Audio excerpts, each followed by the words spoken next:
He hadn't trusted a single soul in years, not since the last one left, not since the one before that. His father had warned him, trust the land, never trust people. Then she walked in, rolled up her sleeves, and without asking permission, began to fix everything he had given up on, including him. This is the channel for hearts that still believe in something, in the grit of the cowboy spirit, the ache of true love, a mother's undying grace, and the quiet miracle of one human being choosing to care about another. Ethan Cole's story is a gentle reminder that the walls we build to protect our hearts are often the very things keeping our healing out. If this story already has its hand on your heart, like this video, write a comment about someone who changed your life without even trying, share it forward, and subscribe. We'll be here every week with a story that makes you feel something real. Now let's go back to the day it all started, when Clara Bennett first stepped onto the dust of the Silver Ridge Ranch. Ethan was busy shoeing a horse that didn't need new shoes, doing anything to put off facing the fact he'd finally broken down and hired a cook. He didn't even bother to look up at her. "Cookhouse is the log building over yonder. Don't expect much." From behind him, a calm voice replied, "I wasn't planning to." That made him turn. She wasn't what he'd figured. She stood there in a simple traveling dress, holding one worn suitcase, with eyes that had seen a thing or two but weren't sorry for it. "I need to know you can actually cook," Ethan said gruffly. Clara set her bag down. "Mr. Cole, let's skip the part where you test my patience, and I'll skip the part where I turn right around and leave. Just show me the kitchen." Nobody had talked to him that way since his father passed, since the weight of this ranch had made him hard. The cookhouse was a disaster, plain and simple. It smelled of old grease and failure. A family of mice had even moved into the flour barrel. Clara took it all in without a word. Ethan admitted he was the only man left to cook for, though he was hoping to hire a crew of 8. She looked him right in the eye. "Hoping is what you do when you've given up. Planning is what you do when you still aim to win." For the first time in a long while, Ethan felt something stir inside him. It might have been hope. "I'll have a crew," he said, his voice quiet but sure. That evening, Ethan sat alone at the long, empty ranch table and ate the best beef stew of his life. It tasted like a fresh start. He finally broke the silence. "You didn't learn to cook like this on a ranch." She didn't answer right away. Ethan pushed, telling her how his father's dream was falling apart because he couldn't get good men to stay. "So yes," he said, "it matters. If you're going to disappear like everyone else, I'd rather know now." Clara's expression softened just a little. "I worked in a hotel kitchen in Chicago," she said quietly. "Served 300 people a night." When he asked why she left, she just said, "Sometimes leaving is the only way to survive." The next morning, he found her outside on her knees in the dirt, planting a vegetable garden. His father had taught him to never trust folks with secrets, but this woman's secrets were breathing life back into his land. Then Clara found his account books. She didn't beat around the bush. "Whoever's handling your accounts," she said, "is either incompetent or stealing from you." Ethan's jaw tightened. "That would be me." Clara had the good sense to look a bit sheepish. "Well, then you're just incompetent. That can be fixed." He wanted to be angry, but he knew she was right. He was paying double for rotten supplies. He swallowed his pride and told her to handle it. 3 days later, Ethan rode to town with a new supply list from Clara that cut his costs by nearly a third. Standing in the general store, he felt something he hadn't felt in years, like he wasn't fighting this battle all by himself. Just then a voice called out, "Ethan Cole!" It was Jack Morrison, a good cowboy he used to know. "Word's getting around that something's changed at Silver Ridge," Jack said with a grin. "Heard your new cook gave a fella the best meal he'd had in a year." Word about Clara's cooking spread like wildfire, and soon Ethan had a full crew again. Men showed up not for the pay, but for a hot meal that tasted like home. She knew every man's name, asked about their families, and even started teaching young Tommy, the stable boy, how to read. The whole ranch felt different, like it had a heartbeat again. But Ethan noticed she never talked about herself, never mentioned why a woman with her talents was hiding out on a failing ranch in Montana. One night, he found her working on the supply accounts. He sat down and told her, "You've changed everything around here. The place is alive again. I just need to know why you care so much." She finally looked up. "I left Chicago because I stayed quiet when I should have spoken up and folks got hurt. I won't ever make that mistake again." Ethan felt something in him shift. My father always said, "Trust the land, never trust people." He told her his father got burned too many times by folks who let him down. By the time he passed, he didn't trust a soul but me. "And you believed him," Clara said. "I had no reason not to," Ethan replied, "until you showed up and proved him wrong." Before he could stop himself, he asked her to stay for good. She gathered her papers and left without an answer, leaving Ethan to kick himself for saying too much too soon. Things were tense after that. The crew knew something was up. One cowboy said, "My money says she turns him down flat." Then a rider brought a telegram for Clara Bennett. Ethan's gut twisted. Her past had finally found her. He took it to her in the cookhouse. "This came for you," he said. The color drained from her face the second she saw it. "Who knows you're here?" he asked. "No one," she whispered, her hands shaking as she opened it. After reading it, she crumpled the paper. "I have to leave," she said, "right now." Ethan blocked her path. "Tell me what's wrong. Maybe I can help." She looked at him with pure fear in her eyes. "There's a powerful man in Chicago named Nathaniel Crow. I was going to testify against him for some awful things. Human trafficking, corruption. He owns judges, police, everyone. The telegram says he knows where I am. He's coming." Ethan's mind reeled. His father's warnings screamed at him. But looking at Clara, the woman who brought his ranch back from the dead, he knew his father was wrong. "Some people are worth fighting for." "How long until he gets here?" he asked. 3 days, she said, "but you can't fight him." 3 days is enough time, Ethan declared. He yelled for Jack to get the crew together for a meeting in the barn. "I know you're a good person, Clara," he said. "That's all I need to know." Ethan laid out the whole ugly story for his men. He told them, "This isn't your fight. No one will blame you if you ride out now." Jack, his foreman, spoke up first. "Boss, Clara treated us like family. That makes this our fight, too." One by one, every man in that barn agreed. Nobody was riding out. They were staying to protect their own. They turned the ranch into a fortress. For 3 days, they prepared for war, with Clara working right alongside them. On the third night, a line of riders appeared on the horizon. Nathaniel Crow had arrived. He dismounted, looking like a city man in a tailored suit, who'd never seen a hard day's work. Behind him stood 6 men, who looked like they were born for trouble. The fight for Silver Ridge Ranch was about to begin. Model. Crow's men had cold eyes and hands that stayed near their guns. Ethan stepped out, rifle in hand. Jack and 2 other hands flanked him, ready. Crow's voice was slick. "Nathaniel Crow, I believe you have something of mine." Ethan shook his head. "Don't recall that." Crow smirked. "Perhaps the woman in your cookhouse can clear things up. Miss Bennett and I have business. Miss Bennett works for me. Her business is her own." Crow lit a cigar, slow and easy, like Ethan wasn't a threat at all.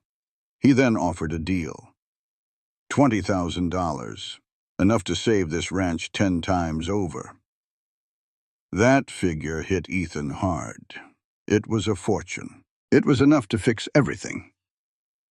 "That's a pile of money," Ethan said, choosing his words with care. "All you have to do is walk away," Crow said. "Let me handle my business. By morning, you'll be a rich man." Ethan could feel his men getting nervous.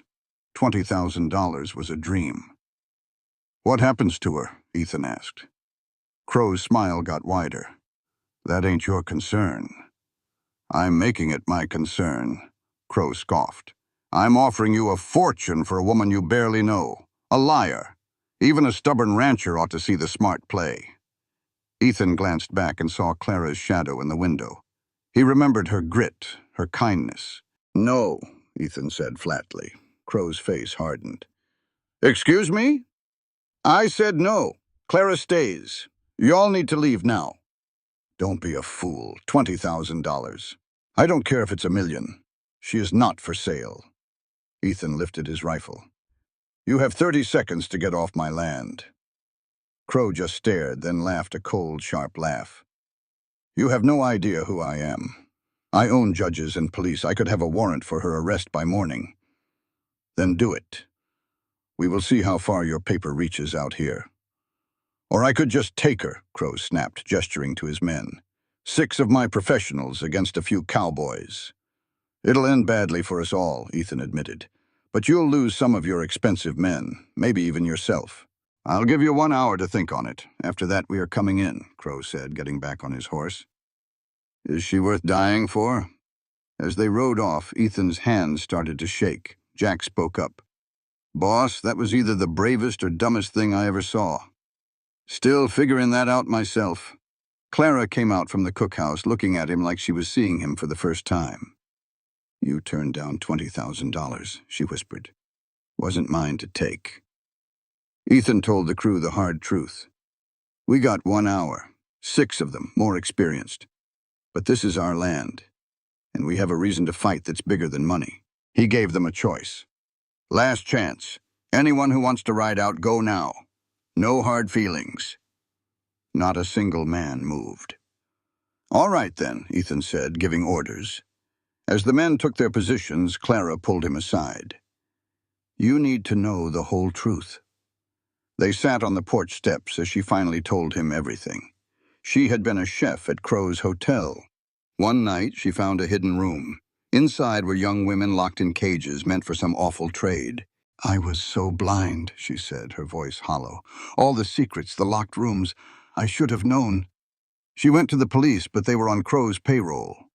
One of his men gave her 24 hours to disappear, so she ran. A good lawyer helped her get away with a new name. She never stayed in one place for long.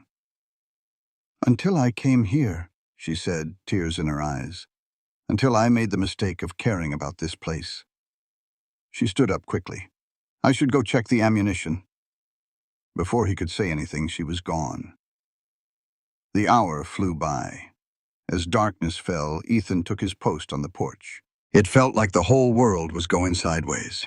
A young boy named Tommy, just 15 years old, looked at Ethan with wide eyes and asked if they could really hold off the attackers.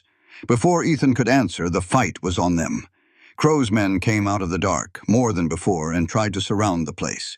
Ethan fired a warning shot, but all he got back was laughter and a storm of gunfire. For 20 minutes, it was pure chaos. Wood splintered and men yelled. Ethan just kept firing, trying to keep them back. But then young Tommy went down, clutching a bloody shoulder. He was just a boy, and it was Ethan's fault he was hurt. Get to the main house, Ethan yelled. They all scrambled back, dragging the wounded and barricading the doors as bullets tore through the walls. Clara, God bless her, started tending to Tommy right away, tearing her own skirt for bandages. She told the boy he was tough for being scared and staying anyway. Just then, the barn roof lit up with flames. Crow's men had set it on fire. Ethan started for the door, but Clara stopped him, saying it was a trap. Thankfully, someone had already let the horses run free, but watching the barn burn felt like watching their whole life turn to ash. In the firelight, Ethan saw Crow himself sitting back and watching like it was some kind of show. The coward. One of the hands wanted to negotiate, but Clara laid it bare. He wants me, she said quietly. It's time I stopped running. Ethan told her absolutely not, that this wasn't her fault. It was his for asking her to stay. Before he could say more, the front door blew clean off its hinges. The fight moved inside, close and ugly. Ethan was wrestling a giant of a man when he tasted his own blood. Then, out of nowhere, Clara appeared. She swung a heavy cast-iron skillet and laid the man out cold. But in the middle of it all, one of Crow's men grabbed Tommy and put a gun to his head. The fight stopped dead. Nathaniel Crow walked in like he owned the place. He looked straight at Clara and told her it was time to go back to Chicago with him. He said if she did, he'd call off his dogs and everyone would be safe. If she didn't, well, the burning barn told that story clear enough. Clara looked at Tommy, bleeding and terrified, then at Ethan. If I go? She asked. You'll leave these people alone?" Crow promised he would, but Ethan knew his word was worthless. So Crow offered a written deal saying he had no more claim on the ranch if Clara came willingly to face trumped-up charges back in Chicago. He claimed she was wanted for theft and fraud, all lies to cover up his real crimes. Vile things she'd seen, things like girls kept in cages. He gave her a choice: sign a paper saying she saw nothing and disappear, or he'd use his power to take everything from Ethan. There was no way out. Clara's shoulders slumped. "Let me say goodbye," she whispered to Ethan. It felt like the whole world was breaking. Crow had the law in his pocket, and men with guns. As Clara walked toward him, he grabbed her arm. "Drop your weapons," Crow ordered. Just then, a massive explosion from outside shook the whole house. Everyone ran to the windows. 3 of Crow's wagons were engulfed in flames, and standing there with a torch was a woman nobody recognized. "Who in the hell is that?" Crow hollered. Clara gasped. "Elizabeth." Hope lit up her face. She said Elizabeth was her lawyer's wife, a journalist. Just then, more riders appeared, but these men wore federal marshal badges. Crow's face went white as a sheet. Elizabeth held up a leather bag full of proof: 5 months of investigation into Crow's human trafficking and bribery. A lead marshal arrested Crow right there on the spot. But Crow, desperate, still had a hold of Clara. Before anyone could blink, Ethan crossed the room and hit Crow with everything he had. The man went down, and Clara was free. "That's for my barn," Ethan said as the marshals hauled the coward away. "How in the world did you find me?" Clara whispered as the 2 women hugged. Elizabeth smiled, her eyes tired but relieved. "Been on Crow's trail for months. When he up and left Chicago, I knew he was coming for you. I got the federal marshals to let me tag along." She held Clara at arm's length. "It is over. You are free." Free. The word rang hollow. Clara looked at the smoldering barn, the shot-up house, the wounded men, and a sound that was half laugh, half sob escaped her. Ethan watched, feeling like there was a canyon between them now. She was free. She didn't need a dirt-poor rancher with a failing spread. But then she turned to him, and the look in her eyes stole the air from his lungs. "You fought for me," she said, her voice thick with emotion. "It cost you everything." "Ain't lost it all yet," he managed. "You're free now, Clara. You can go on back to your real life. No more looking over your shoulder." She closed the space between them. "What if I do not want to go back?" Ethan's heart skipped a beat. "Chicago was just a job, never a home," she said, gesturing to the ruins around them. "Here, I found people who stood by me, people who made me want to plant my roots. Clara, this ranch is on its last leg. I can't offer you a thing." "I do not want things," she said, taking his hands in hers. "I want to wake up knowing my work matters. I want to help rebuild this place and make your father proud. If you will let me." He stared at their joined hands. This woman had walked through hell and still chose to be kind. She could go anywhere, but she was asking to stay right here in his mess. "I am not a man of fancy words," he said gruffly. "I am stubborn and proud." "I have had practice with stubborn," she replied, a small smile on her face. "It is going to be years of hard work." "I am not afraid of hard work, Clara." He finally found the right words. "Do not just stay as my cook. Stay because this place means something to you. Because maybe I mean something to you." Her smile broke through like the sun after a storm. "You stubborn, wonderful man, you already mean everything." Then she kissed him, right there in front of God and everybody. That is when Ethan understood. Trust was not about never getting hurt. It was about finding somebody who was worth the risk. When they finally parted, Elizabeth spoke up. "Well, I guess I do not need to ask if you are heading back to Chicago." Clara's face flushed, but she held tight to Ethan's hand. "I think Montana suits me just fine." Just then, the lead marshal, a man named Carson, walked over with a grim look. "Mr. Cole, There's going to be an investigation into what happened here tonight. This looks an awful lot like vigilante justice. Ethan's stomach turned to ice. I suggest you find yourself a good lawyer, Carson said, before they loaded up their prisoners and left. After they were gone, the true damage became clear. The barn was a heap of smoldering ash. The house was riddled with bullet holes. 3 horses were gone, and young Tommy was sitting on the porch steps, pale as a ghost with blood soaking through his bandage. We have to get him to a doctor, Clara said urgently. Town is 15 miles away, Jack said, and we are short on horses. Then we will ride double, Clara took charge. Pete, you take Tommy. An hour later, they carried the boy into Dr. Judith Martinez's office. She took one look and started barking orders. Gunshot wound? What in the Sam Hill happened? For 2 hours, she worked to pull the bullet out and stitch Tommy up, all while telling them what she thought of frontier foolishness. Clara helped her, steady as a rock. He is lucky, the doctor finally said, wiping her hands. An inch to the left or right, and he would be dead or crippled. Seeing Tommy so pale and still, Ethan felt a crushing guilt. This is all my fault, he said quietly. Do not you start with that, Clara said, her voice sharp. Tommy is 15 years old. He made his own choice to stand and fight with us. That means something, Ethan. Dr. Martinez finally kicked them out of her surgery room.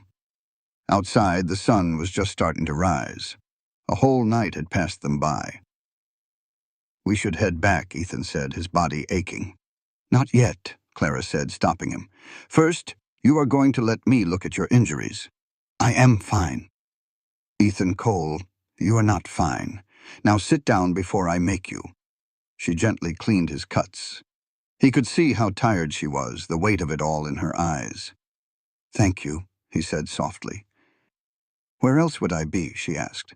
You are free now, Clara. You could start over somewhere safe.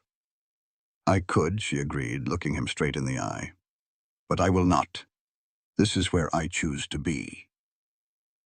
Before he could answer, a man in an expensive suit cleared his throat behind them. Mr. Cole, I am Howard Blackwell, from the bank in town. The man's smile did not reach his eyes. I heard about your troubles last night. Ethan knew this was not a friendly visit. It is about your loan, Blackwell said, getting right to it. You have a payment of $500 due next week. Given the circumstances, I am worried about your ability to pay. The number hit Ethan like a punch to the gut. With the barn destroyed, repairs needed, and livestock gone, $500 might as well have been $5,000. A man named Blackwell tipped his hat. Mr. Cole, this business with Crow is a bad risk. I'm calling in your loan. The full amount is due in 30 days, or the bank takes the ranch. You cannot do that, Clara said. Business is about risk, my dear, not fault, Blackwell replied, and walked off. Clara asked quietly, How much do you owe? Ethan's voice was empty. $3,000. I took the loan 2 years ago to keep this place afloat. Getting that much in 30 days would take a miracle. Then we need a plan, Clara insisted. Maybe there is a reward for information on Crow. You helped catch him. That could take months. Then we find another way, she pushed. Clara, Ethan said gently, some fights you just cannot win. It might be time to let go. Clara looked at him, stunned and angry. Let go? After we all fought for this place, you are just going to give up? I'm being realistic. No, you are being a coward, she shot back, her voice shaking. You stood up to Crow's guns for me. But you will not fight for your own home. You told me planning is what you do when you believe you can win. So, which is it, Ethan? Are you giving up or are you planning to win? Her words hit him harder than any bullet. He looked into her determined eyes.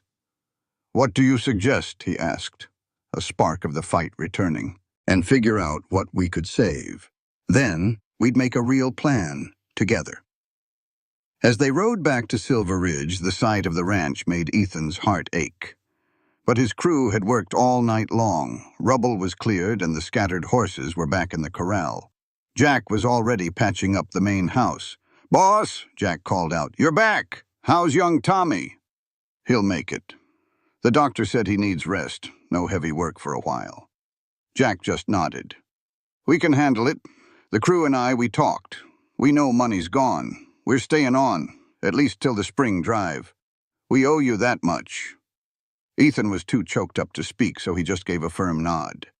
Clara stepped in. "Then let's make it count. Everybody gather round." They spent the next hour taking stock. The barn was gone, but the house would do. They'd lost 3 horses, but the rest were fine. The real problem, Jack said plainly, was cash. "We need supplies, medicine for Tommy. That takes money we just don't have." "What about the cattle?" Pete asked. "The drive is 6 weeks away." "Too long," Ethan said flatly. "The bank wants its money in 30 days. Clara, who'd been scribbling on a piece of paper, finally looked up. "What if we push the drive up?" Everyone just stared at her. "That's impossible," Jack said. "The cattle ain't ready. The routes are barely clear." "So we don't use the old routes," Clara countered. "We drive them straight to the railhead at Billings." "That's 300 miles of rough country," Ethan said. "A hard 3, maybe 4 weeks. We'd lose cattle, might even lose men, but we'd get paid right away." "How much in Billings?" Ethan did the math. "Maybe $4,000. Enough to pay the loan and have a little left over." "Then that's the plan." "Clara, it's too dangerous," Ethan argued. "Early spring drives are a fool's bet. The weather, the rivers, the territory. And staying here is a sure way to lose everything." "This drive is our only chance," Clara said, her eyes locked on his. "You asked if I was planning to win. I am." "Are you with me?" Ethan looked at his crew. Men willing to risk it all for him, for the ranch. "All right," he said. "We do the drive, but we do it smart." The next week was a blur of hard work. They gathered 200 head of cattle, most of them lean and mean from the winter. They mended saddles and gear, using the last bit of Ethan's credit for supplies. Clara worked from sunup to sundown, preparing food for the trail. Tommy, barely healed, insisted on going. "I took a bullet for this ranch," he said, his jaw set. "I'm seeing it through." "You're 15 with one good arm," Ethan shot back. "And you need every hand you can get," Tommy replied. "Boss, don't leave me behind." Ethan looked at Clara, who just offered a small smile. "He's part of the crew, Ethan. It's his choice." 3 days before they left, Elizabeth brought news. The government was offering a $10,000 reward for putting Crow away, but the money wouldn't come for months. "I'm sorry," she said, then handed Clara an envelope. "This is from the girls you saved. They put together what they could." Clara's hands trembled as she opened it. Inside was $300 and a letter. She read it, tears rolling down her cheeks. "What's it say?" Ethan asked softly. "It says thank you," she whispered, her voice thick with emotion. "It says I gave them hope. It says they're praying for us." $300, Jack said with a low whistle. "That's a start." "It's more than a start," Clara said, wiping her eyes. "It's a reminder of why we're fighting." The night before the drive, Ethan found Clara in the cookhouse. "You don't have to come," he said quietly. "It's going to be dangerous. You could stay here, keep the ranch safe." She turned to him. "Are you trying to protect me or get rid of me?" "Protect you. Always." "I don't need protecting, Ethan. I need to be a part of this. We're in it together." He pulled her close, the fear finally showing in his voice. "I'm scared, Clara. Scared we'll fail, scared I'll lose you." "Fear is just a sign you have something worth fighting for," she said softly, looking up at him. "You taught me that caring is worth the risk. Now it's my turn to teach you." They held each other in the quiet, while the rest of the ranch prepared for the journey of their lives, a 300-mile trek with 200 cattle, a small crew, and a wounded 15-year-old boy. It was pure madness. They were backed into a corner with only one shot left. Ethan turned to Clara, his voice low.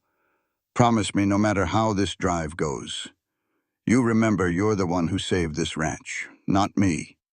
It's always been you." He saw the protest in her eyes. "It's the truth. I was ready to let it all go before you came. You taught me how to hope again." He gently touched her cheek. "Win or lose, you saved me, Clara." The words spilled out of her then. "Ethan, I love you. I know this is a crazy time to say it, but I have to." Tears welled in her eyes. "You stubborn, wonderful man. I love you too. I have since the day you turned down $20,000 to fight for a stranger." They shared a kiss, slow and deep, a promise of home in the middle of chaos. Resting his forehead on hers, Ethan felt a flicker of hope. "We're going to make it," Clara whispered with a fierce certainty. The next morning at dawn, 8 cowboys, 1 tough-as-nails cook, and 200 head of cattle faced an impossible journey. 300 miles in 3 weeks, with trouble at every turn. But as Ethan watched Clara ride beside him, he knew his father was wrong. The best things in life were always worth risking everything for. As the sun rose, they drove the herd out, leaving Silver Ridge Ranch behind them, damaged but not defeated. The first day, they lost 12 head of cattle, the wild animals scattered at every shadow. By nightfall, the crew was exhausted and on edge. "We can't afford to lose this many every day," Jack said, his face grim. Clara, stirring a pot of beans, didn't miss a beat. "Tomorrow will be better. We find our rhythm or we adapt, right, Ethan?" Ethan felt the weight of it all. He just nodded and told the men to get some rest. Later, he saw Clara tending to young Tommy's shoulder wound by the fire. The ride had torn it open again.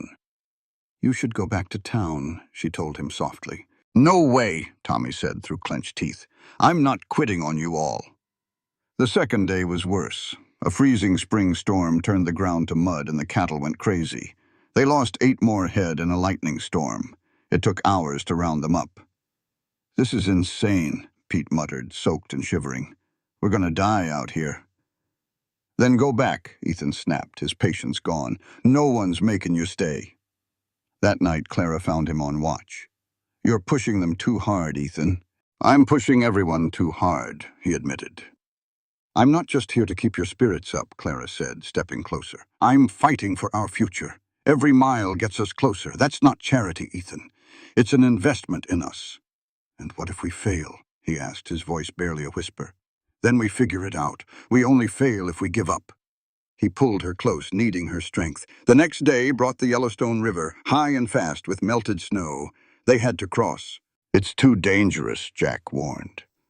"We don't have time to wait," Ethan said, already pushing his horse into the churning water. He made it across and they started driving the herd. It was going well until a steer panicked. Suddenly, cattle were thrashing everywhere. Young Tommy rode straight into the mess trying to save a calf. His horse went down and they were both swept away by the current. Clara screamed his name and spurred her horse into the river after him. Ethan watched in horror as she fought the raging water, grabbing Tommy just as he went under. For a moment, he thought he'd lose them both. Then Jack's rope flew, catching Clara's saddle horn, and the other cowboys helped haul them all to shore. Tommy coughed up water, alive. The calf stumbled onto the bank nearby. But they had lost 32 more cattle in the crossing. The rest of the herd huddled together, shaking. Pete stared at the loss, his voice flat. "We're done. There's no coming back from this. We won't have enough cattle left to pay the loan." Pete's words hung heavy in the air. Ethan knew he was right. They'd started with 200 head. They were down to 150. "We keep going," he said. "Boss, that's not smart." "I said we keep going." Ethan's voice was like steel. "Turning back now is a guarantee we lose everything. This way, there's still a chance." "A chance at what? Dying broke?" "A chance to not be the man who quit," Ethan said, looking at each of them. "My father built this ranch from dust. He never quit, not once. I will not be the son who surrendered because a river ran too deep." The crew looked at each other, and one by one they nodded. "All right, boss," Jack said. "All the way to Billings." That night, Tommy's fever came back with a vengeance. Clara did everything she could, but by midnight the boy was lost in a delirium. "I'm sorry, boss," he mumbled. "I tried to save him." "I know, son," Ethan said, placing a cool cloth on the boy's forehead. "You did good." "Don't let him take the ranch," Tommy whispered. "Promise me." "I promise." Clara pulled Ethan aside. "He needs a real doctor. If this infection gets worse..." "The nearest town is 40 miles north. We'd lose 2 days," Ethan said, his voice cracking. "He could die, Ethan." "I know. And if we stop, we lose the ranch for certain. Then he took that bullet for nothing."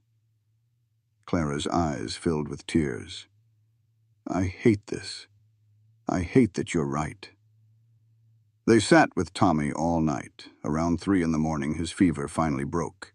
He woke up weak, but his eyes were clear. "Did we lose the herd?" he whispered. "Not yet," Ethan said. "We're still fighting." "Good," Tommy breathed out. "Don't ever stop fighting, boss." By the 5th day, their life was a hard rhythm. Ride until you drop. Camp. Tend to the sick. Sleep a few hours, and do it all over again.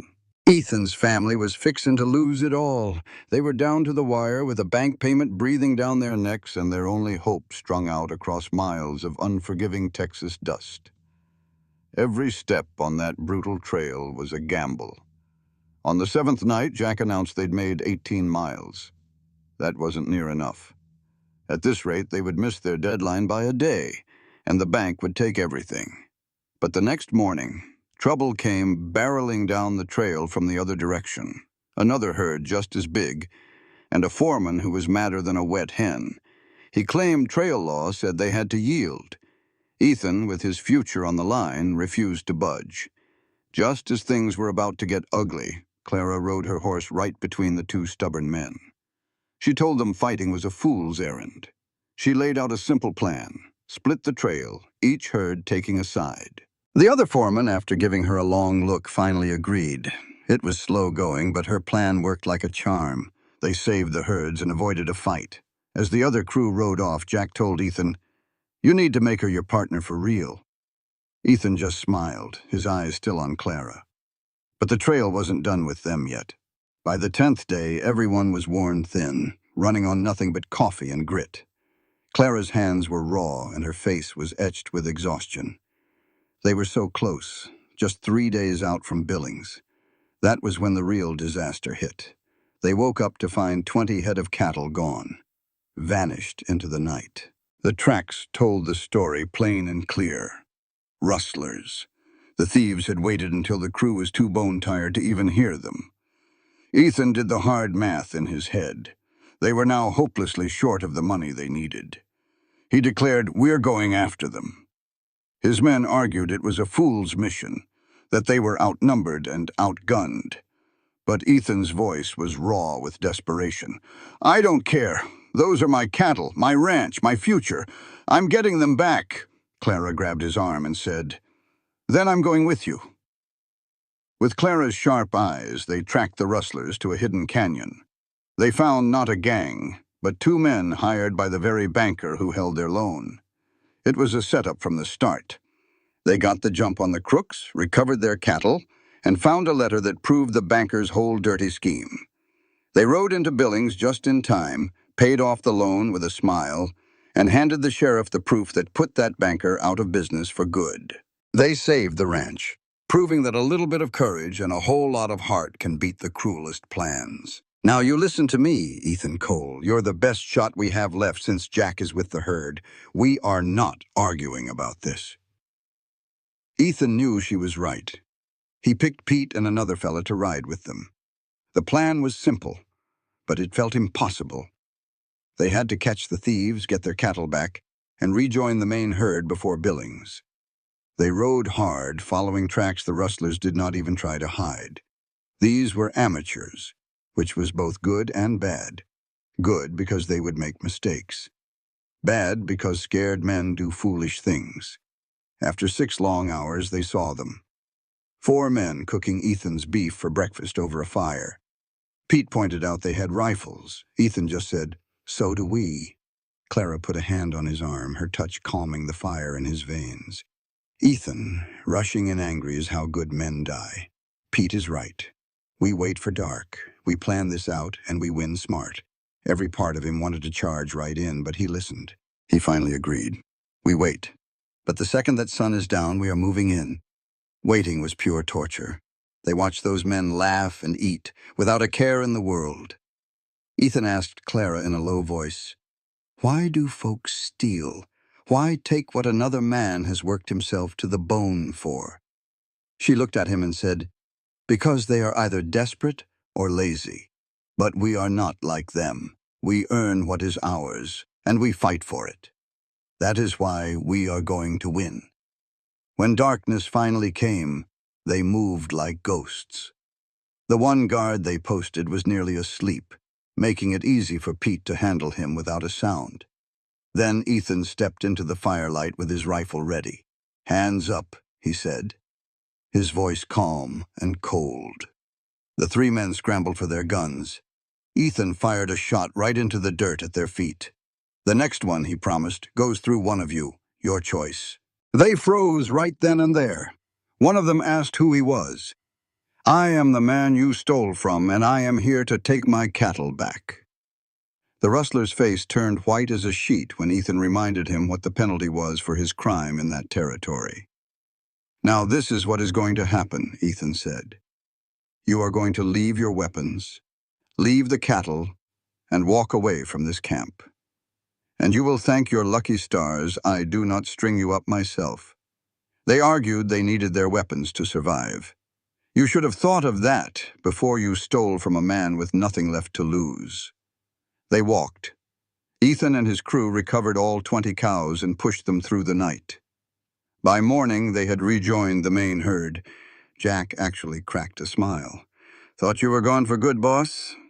"Not yet," Ethan replied, looking at the whole herd. 148 head. Still not enough, but it was closer. "How much a head?" Ethan asked.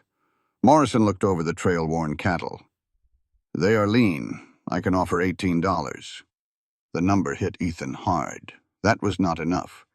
They needed $3,000 just to break even. "They are worth 25, Ethan countered. Morrison shook his head. 18 is my final offer." Clara stepped up. "Mr. Morrison, these cattle survived storms and a river crossing that took the others. They are the toughest herd you will find." Morrison studied her, then the animals. $21, he said finally. "Deal." It was just enough. They had done it. Ethan felt his knees buckle, but Clara caught him.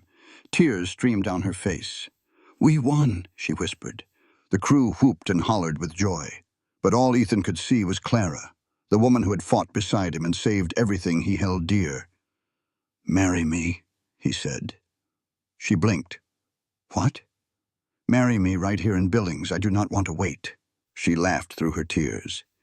"Ethan Cole, that is the worst proposal I have ever heard. It is the only one I have got." "Then yes," she said. "Yes, you stubborn man. I will marry you." They found a preacher the next morning, an old man with kind eyes named Reverend Thompson. "You two look like you have been through a war," he said. "Something like that," Ethan admitted. The Reverend was hesitant to rush things. Clara spoke plainly. "Reverend, in 2 months I have learned more about this man's good character than most people learn in a lifetime. We are sure." The Reverend smiled. "Well then, let us get you two married." The ceremony was simple, with the trail crew standing as their witnesses. Tommy, his shoulder still bandaged, held the 2 simple gold rings they had just bought. When the Reverend said, "You may kiss your bride," Ethan pulled Clara close.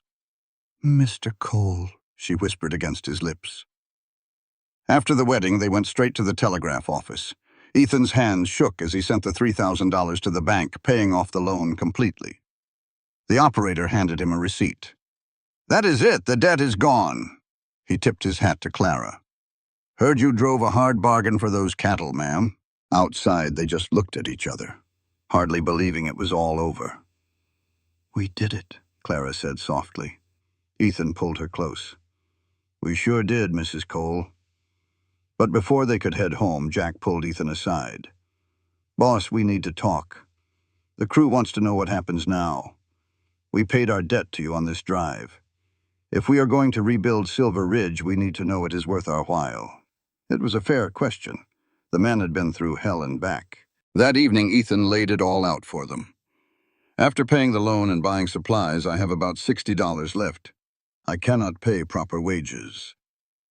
He paused, then made his offer.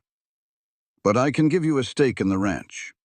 A profit-sharing deal. When the ranch grows, your share grows with it. You will be partners, not just hired hands." The men looked at each other. Tommy, without hesitation, said, "I am staying." Jack nodded. "Me too." In the end, 2 cowboys left, but 6 good men stayed. Clara corrected Ethan with a grin. "We have $68.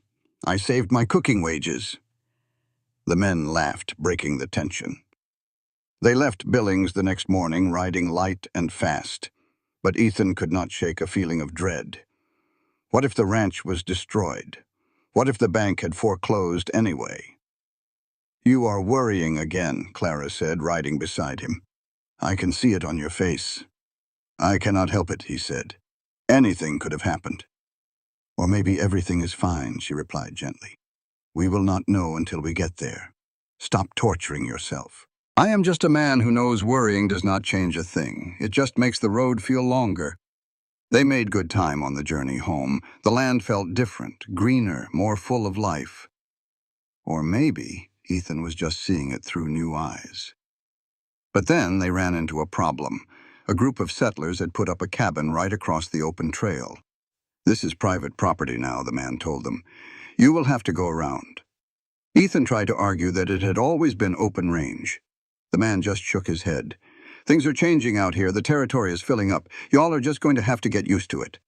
Ethan wanted to fight, to argue about the principle of it all, but Clara, wise as ever, touched his arm. "It is not a fight worth having," she said. "The real principle is that we have bigger things to worry about than one stubborn man." So, Ethan let it go. Something was weighing on him. This whole country was changing. The wide open spaces getting all carved up with fences. "You're mighty quiet," Clara said by the campfire. He sighed. "Just thinking. Things are going to be harder now." Clara poked the fire, sending sparks up to the stars. "Then we'll be tougher. We'll make Silver Ridge work in this new world. That's what survivors do." He looked at her across the flames. "Is that what we are?" "We are more than that," she said, moving beside him. "We are builders. Now stop all that worrying and help me plan breakfast." On the 15th day, they saw Silver Ridge. The barn was gone, just a black scar on the land. But the rubble was cleared and the main house was patched up. Smoke drifted from the cookhouse chimney. "Someone's here," Jack muttered, hand on his rifle. But it was just Elizabeth, Clara's friend, sitting on the porch with some coffee. "Took y'all long enough," she grinned. Clara ran to hug her. Elizabeth handed Ethan an envelope. "A reward from the government for helping with Nathaniel Crow. It's a payment to get you started." Ethan's hand shook as he opened it. Inside was a bank draft for $2,000. He whispered the words. "That's enough to give Silver Ridge a real second chance." Elizabeth smiled at Clara. "I also brought letters from the women you saved. They're all free because you were brave." Clara cried as she took them. "I didn't save them." "Honey, you started it all," Elizabeth said gently. That night they celebrated with good whiskey and a feast. They toasted to Tommy, who took a bullet but saved a calf. They toasted to Pete, who complained but never quit. Ethan raised his glass. "To Clara, who saved every one of us." Clara stood. "No," she said, her voice clear. "To all of us. We did this together. We're a family now." Later on the porch, Clara asked, "What happens now?" Ethan looked out at their land. "Now we rebuild. We fix what's broken." He turned to her. "I want to build something that lasts. Us. I want to watch our kids grow up right here." He took her hands. "Clara, I ain't an easy man. I'm stubborn and proud. but I'll fight for you every single day. I'll choose you over pride and fear. You're my partner." Clara smiled.